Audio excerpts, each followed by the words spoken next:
Di video ini, saya akan menjelaskan sedikit materi tentang asas-asas umum toksikologi dan dilanjutkan dengan mereview jurnal. Ada 4 macam asas umum toksikologi, yaitu kondisi efek toksik, mekanisme efek toksik, wujud efek toksik, dan sifat efek toksik. Yang pertama ada kondisi efek toksik. Kondisi efek toksik merupakan keadaan atau faktor yang dapat mempengaruhi efektivitas absorpsi, distribusi, dan eliminasi zat beracun dalam tubuh. Kondisi efek toksik sendiri dibagi menjadi 2, yaitu kondisi paparan zat kimia dan kondisi makhluk hidup. Pada kondisi paparan zat kimia meliputi jenis paparan, yaitu akut atau kronis, jalur paparan, takaran paparan, kekerapan paparan, dan waktu paparan. Sedangkan pada kondisi makhluk hidup, yaitu kondisi fisiologi dan kondisi patofisiologi. Yang kedua, ada mekanisme efek toksik. Mekanisme efek toksik suatu zat beracun berguna untuk mengetahui penyebab timbulnya keracunan yang berkaitan dengan wujud dan sifat efek toksik yang terjadi.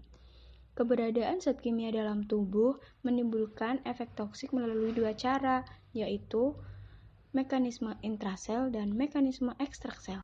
Mekanisme intrasel. Mekanisme intrasel adalah luka yang diawali oleh aksi racun pada tempat aksinya di dalam sel, sehingga mekanisme ini sering disebut dengan mekanisme langsung atau primer. Tempat aksinya yaitu meliputi membran sel seperti lipid, reseptor dan protein, inti sel seperti DNA, sitosol seperti enzim, mitokondria seperti produk energi, dan retikulum endoplasmik seperti sintesis protein. Mekanisme ekstrasel. Mekanisme ekstrasel adalah zat beracun yang pada awalnya bereaksi di lingkungan luar sel dengan akibat terjadinya luka di dalam sel. Mekanisme ini terjadi secara tidak langsung atau sekunder. Kelangsungan hidup sel membutuhkan oksigen, kecakupan unsur hara, dan sistem pengaturan aktivitas sel yang meliputi sistem saraf, sistem hormon, dan sistem imun. Yang ketiga, ada wujud efek toksik. Wujud efek toksik merupakan perubahan biokimia fungsional dan struktural. Perubahan ini memiliki sifat yang khas, yaitu terbalikan dan tak terbalikan. Yang pertama ada respon perubahan biokimia. Respon perubahan biokimia merupakan perubahan atau kekacauan biokimia terhadap luka sel akibat interaksi antara racun dan tempat aksi yang terbalikan. Wujud efek toksik biokimia antara lain penghambatan respirasi seluler, perubahan keseimbangan cairan dan elektrolit, serta gangguan pasukan energi. Contohnya, sianida menghambat transport elektron sehingga menghambat respirasi sel dan gangguan pasok energi. Yang kedua, ada respon perubahan fungsional.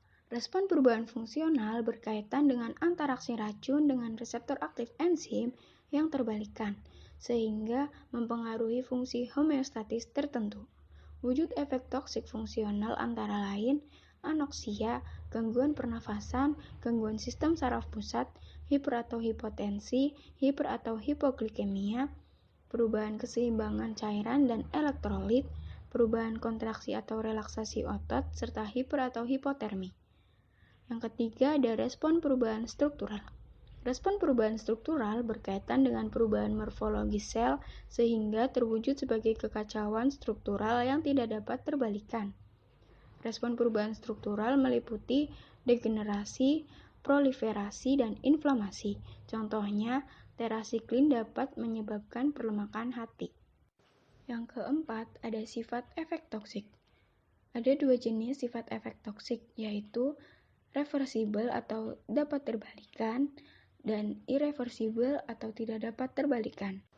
Adapun ciri-ciri toksik terbalikan atau reversibel yaitu bila zat toksik dalam reseptornya habis, maka reseptor akan kembali ke kedudukan semula. Yang kedua, efek toksik akan cepat kembali normal. Yang ketiga ada ketoksikan sangat bergantung pada dosis kecepatan absorpsi, distribusi, dan eliminasi zat racun.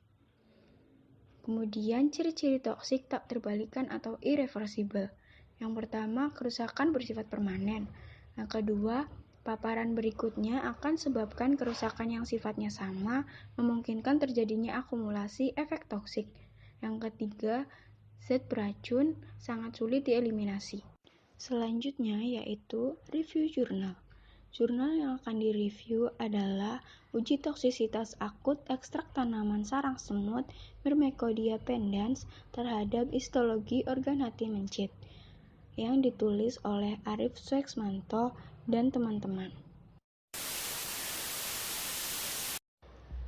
Yang pertama ada abstrak. Produk-produk herbal dalam bentuk bubuk atau kapsul yang terbuat dari tanaman sarang semut telah didistribusikan secara luas di pasar. Tumbuhan ini dipercaya dapat mengobati beberapa penyakit, seperti kanker, asam urat, hati, stroke, jantung, ambeien, sakit punggung, alergi, dan sebagai tonikum untuk meningkatkan hasrat seksual. Informasi tentang tanaman ini masih terbatas pada distribusi tanaman, ekologi, etnobotani, taksonomi, tanpa penelitian tentang toksisitas dan aspek klinis. Mengingat beberapa produk sarang semut telah didistribusikan di pasar dan dipublikasikan tanaman ilmiah terbatas, karenanya toksisitas akut uji ekstrak sarang semut harus dilakukan. Hasil penelitian menunjukkan bahwa dosis 375 mg per kilogram berat badan menyebabkan hati degenerasi pada hari ke-5 dan normal pada hari ke-19, sedangkan dosis 3750 mg per kilogram berat badan menyebabkan nekrosis sel hingga hari ke-12. Degenerasi masih tampak jelas pada hari ke-26. Dengan kata kunci nekrosis hati, histologi, Myrmecodia pendens, sarang semut, dan uji toksisitas. Uji toksisitas akut adalah suatu pengujian untuk menetapkan potensi toksisitas LD50, menilai berbagai gejala toksik, spektrum efek toksik, dan mekanisme kematian.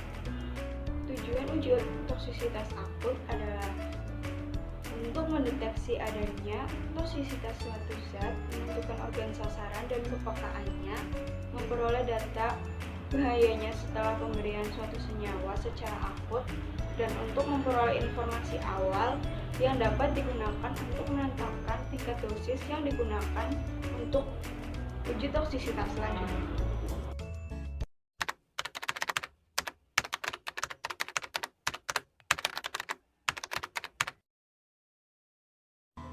Selanjutnya yaitu hasil penelitian. Pada gambar 1 menunjukkan bahwa ketika dosis ekstrak ditingkatkan menjadi 375 mg per kilogram berat badan, mulai tampak terjadi gangguan aktivitas dari unit fungsional hati yang menyebabkan terjadinya degenerasi pada bagian mid-zonal dengan terbentuknya vakuola pada jaringan sel hati dan pembendungan pada hati maupun ginjal pada hari ke-5. Diduga hal ini disebabkan karena cukup banyak bahan toksik yang masuk ke dalam hati sehingga mengganggu proses pencernaan nutrisi dari vena pencernaan. Pada gambar 2 menunjukkan pada hari ke-12 hati tersebut memperlihatkan tanda-tanda pemulihan berupa pleomorfik, yaitu reaksi sel yang membentuk inti tidak seragam, dan kembali normal pada hari ke-19. Pada gambar 3 menunjukkan bahwa diduga pemberian dosis 3750 mg per kilogram berat badan bukan saja mengganggu proses detoksifikasi enzim somat hati yang menyebabkan terjadinya nekrosis, tetapi juga terbawa sampai ke jaringan ginjal. Pada gambar 4 menunjukkan bahwa pada pemberian dosis 3750 mg per kilogram berat badan, keadaan nekrosis dipertahankan hingga hari ke-12. Bahkan hingga akhir penelitian yaitu hari ke-26 masih menyisakan kelainan berupa vakuolisasi yang disertai dengan infiltrasi sel-sel makrofag dan neutrofil.